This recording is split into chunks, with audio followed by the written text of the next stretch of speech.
by Sundays Communication. My name is IFEOLUWA. And my name is Kayode. This week's episode, we'll be discussing a very crucial topic, which of course has to do with security in Nigeria, especially in the northern part of the country. We'll be right back after this break.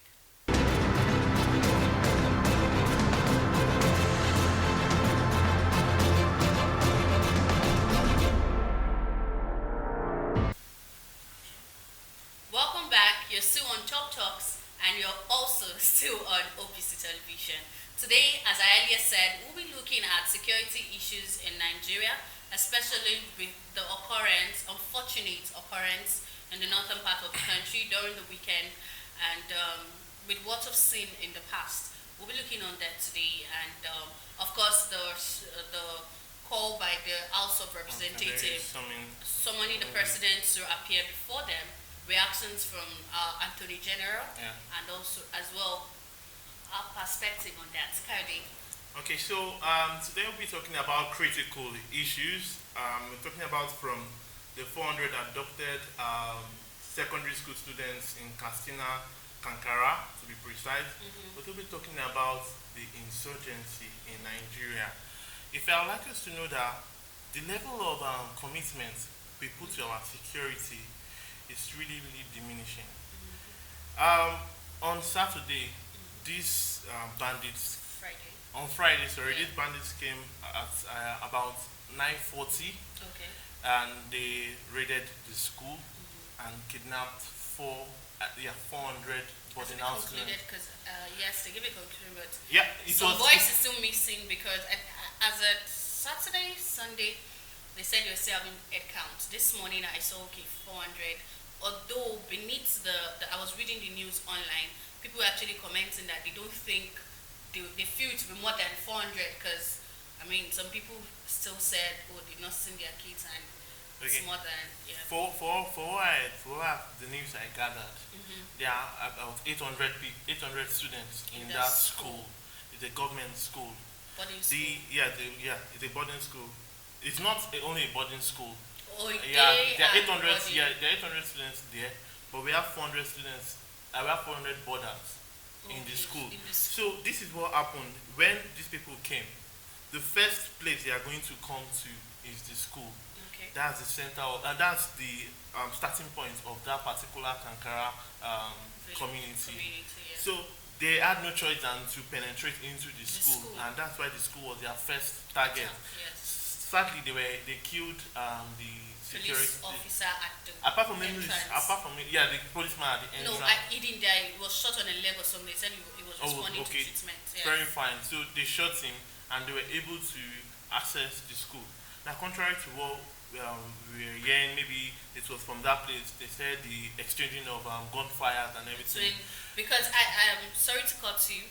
One of the news I saw online, I think was the Punch or thereabouts. They said the Nigerian military force actually came on ground and there was an exchange between them. That was why a lot of students had the opportunity to run into the village while the event was going on. What I could intercept from this thing is I don't think it was at the venue at the school that the army came. I think these people had already long gone into the bush. Then they now had to get them around that place. That's when the armed forces now to cover them and all those things, and instead shooting, and that's why the students were able to escape.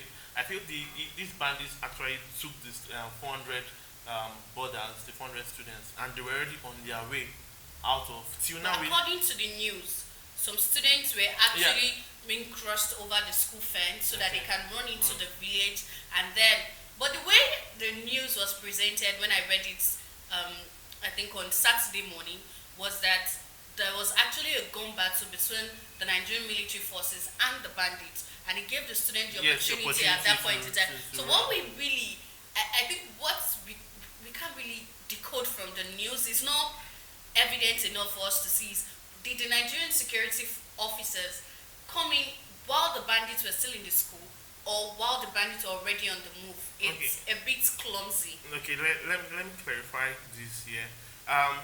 When I was just checking before the program, I checked, and the federal government said only 10 students are still missing now. Contrary to what the Katsina State governor said, that about 400 students. So it doesn't add up. Is it that these students were, there were only 10 that were kidnapped, or 400 were kidnapped, and about 390 are back, have escaped? You get, you know, this is almost another recap of what happened in 2014. The Chibok girls. Yes. You know, it's just another thing. Only that everything is now more open now, and the security in Nigeria is just really alarming now. I think it just tells that within the space of 2 weeks, we're experiencing two bandit attack. We had people who were killed in Zambari. Yes. The 46, and they even discovered other bodies along the line. So we cannot categorically say those were the amount of people that were killed. And which Boko Haram also laid claim that yes, this was done by us.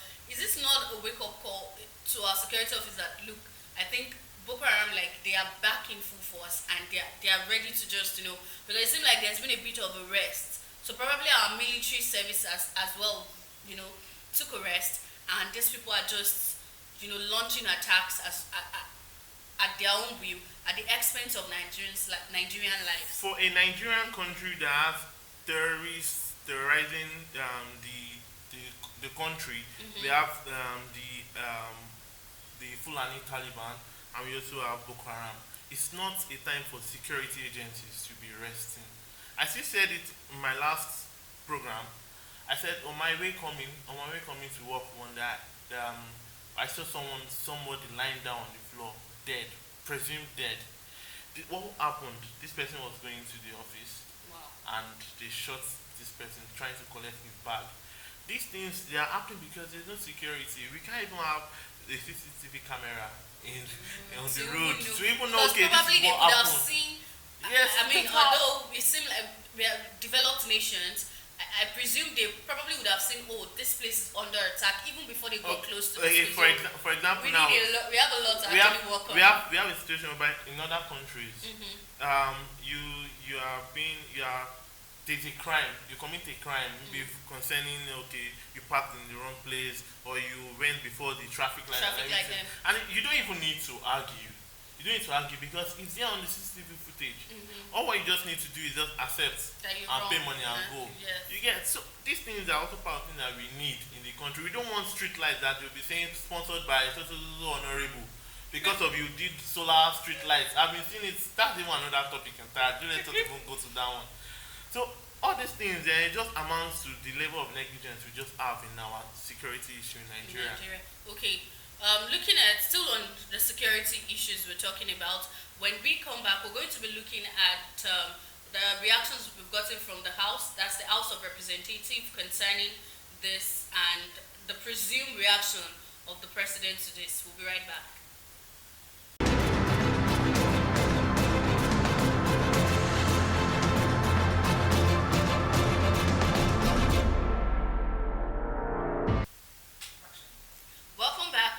Top Talks, and myself and Kayode is looking at security issues in Nigeria. Before we went on break, said we're going to be now looking at the House of Representatives, calling the President for questioning concerning security issues in the country. And the President initially accepted the invitation, but following the reaction of the Attorney General of the Federation, who said the House of Representatives does not have the constitutional right to call the president for interrogation or whatever, to report before the House. While the House of Representatives is standing on the constitutional rights that says they can call any public servant for questioning. On the other hand, the same constitution says the president can only come before the House, any of the House, when he's presenting the yearly budget. So the question is, our constitution is contradicting each other. In between these, there's immunity clause that restricts certain actions that can be taken before a public office holder. So, first, I don't feel it's a problem that has to do with interpretation of the law. Which the judicial body should be able to. I don't think it's interpretation. I think we need to the same constitution cannot be contradicting themselves. Yes. The constitution have it that the house can call any public office. The president is a public office holder. The same constitution But the same says constitution he giving can exception to the he president. can only respond to such invitation when he wants to. That means it is his will. When he wants to give them the yearly budgets, that is when he can respond before them. So if not, they don't have any constitutional right. Okay, so constitution or no constitution, we still have the president, the function of the president, the role of the president is to come out and address the public, address its citizens. When this is a state of emergency, this is not just something that we need to use the constitution to back. You understand? It's a state of emergency, something that we need to put immediate cognizance to. So we looking at interpretation of the law before we carry out functions. It's really not nice. This is a time whereby consistent killing of people, consistent adoption, and we are still looking at the constitution. And Chibok girls, some of them are not back. We are still have like 100 of them. Even if they are, I don't even know how their parents are even going to be feeling now. You know, I look at the situation whereby if it was my own mother, I don't understand what is going to happen. Like you understand? So 6 years from 2014, I think I was 2014. I was so young then, and so until now, and we still have the same. And by 2023, we'll come out and say yes, another time for election. So all these things, they are really appalling, and it's not really nice for the Nigerian society now. Okay, let's go back to the 400 adopted students. It's just a level of coincidence. I don't know if it's coincidence or they're just trying to tell us that we are everywhere. Or it's just a message. President BUHARI was in his hometown, Katsina, on Friday, and on that exact Friday night by 9:40, this atrocity was carried out. So is it like they are sending a message to BUHARI and to Nigeria and to the northern governments that it's not as if they are here, they are everywhere. It's just because of it's more paramount in Borno, and that's why you feel that okay, maybe some parts are safe. It's there in Kano, Kaduna, Katsina, Kebbi. So that's more like a message to the president and Nigeria at large that look, we are everywhere. We are everywhere. When our president is present there, imagine the level of security that would have been put in place in Katsina for the president visit, and the same time. I don't want to accept that's to show that even if the level of security, they still know security. Because these people just strolled in and strolled out, carrying 400 people. It's like you're counting 1, oh yeah, go 2, 3, and you're counting to 400, and you said after that time they went, if not for that, okay, the police and the army, they intercepted what they were about to do. These people will have gone and will have been looking at another 2025 and seeing when these people are going to come back.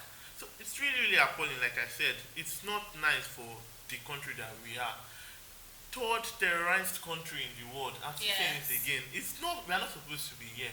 There's really a problem. Imagine why we're in number 3 to country like Iraq and when we're on the same level with Afghanistan, we're on the same level with Iran, and there's the Nigerians there, and you have to ask yourself, how did we get here? You understand? You know, those of us in the southwest and in the east that do not have a first-hand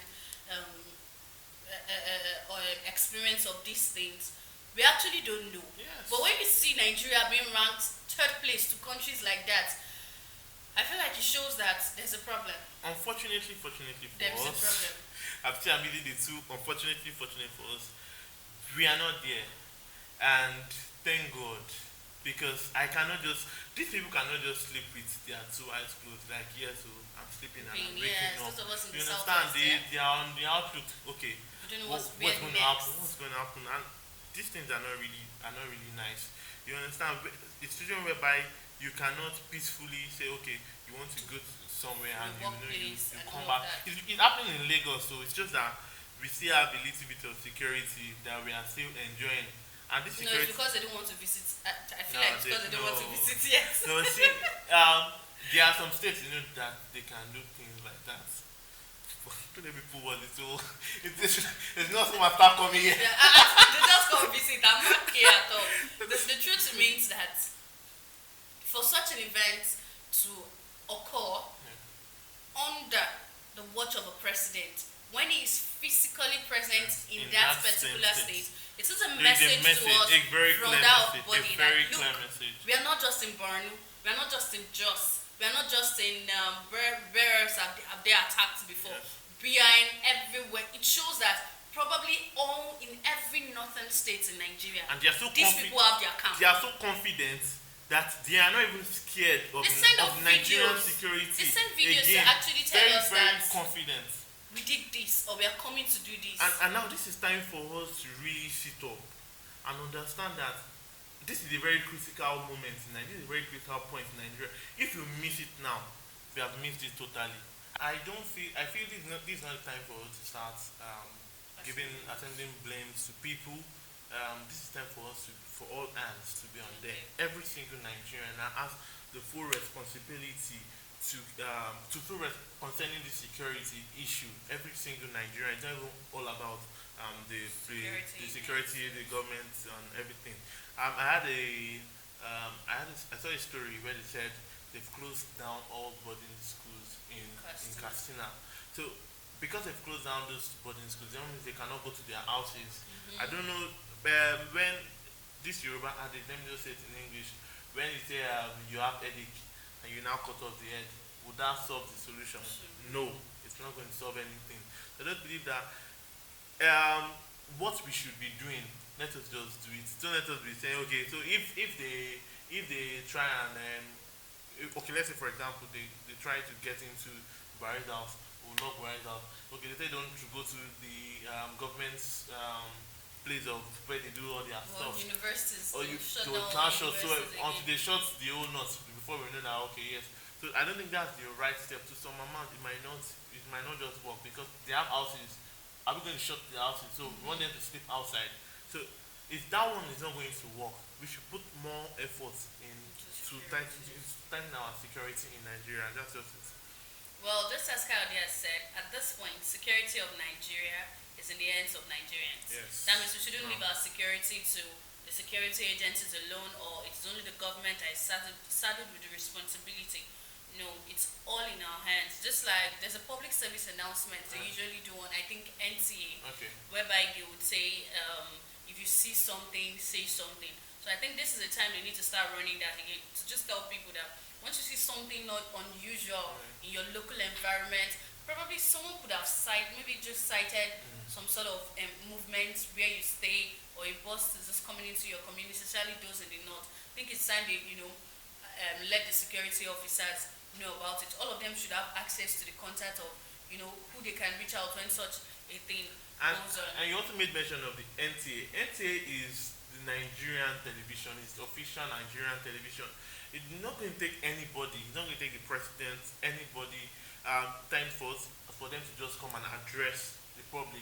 It's not going to take them anything. You cannot just come on Twitter and just say, my people of Nigeria, you understand? Twitter seems to be the medium for passing information from our government. You see the SSA to the president and all of that. And the question is, this same Twitter is what they actually want to shut down during the NSAS protest. So how come it's now being a major tool for information? That was the viable media after that particular time. So I think yes, they need to use the traditional media. Use traditional media. Speak to us. We are going to listen. This is the country. Yeah, and speaking to people can be comforting. That alone, even if you won't do much, just we saw Donald Trump now. We saw what he was doing during the COVID-19 time. Consistently, he was always coming out. Every night, I was always watching his stuff. We can see the same. We can have the same in Nigeria actually. That one actually does not need any technology. It's just for responsibility. Quickly, before I forget, Ogun State have taken credit for Anthony Joshua's victory. No, that's a good way to actually. That's actually to show how much they've built sports in Ogun State. They've invested in sports. He learned how to boxing. Yes, so that's Ogun State. They're taking credit for it. Oh my God! Nigeria is cruise. Cruise. Real cruise, big time cruise. So that's actually a good note to leave you guys. Actually, so I don't know. Maybe when we upload tomorrow, my sense is just going to take credit for it. if I've ever benefited anything from them. But it's about security issues. We're just trying to actually, make us laugh a bit, but let's not forget that security is everybody's responsibility. And as well as we're celebrating, we're in the festive season, let's not forget COVID-19. The numbers has been on the rise recently. Yes. This is no time to start going for unnecessary parties and all of that. This is time to get back with your face masks and hand sanitizers and all of that. Okay, security, we already have the issue at hand. So let's not just bring a second wave of COVID-19 pandemic. Yeah, so let's just try to be safe out there as we go.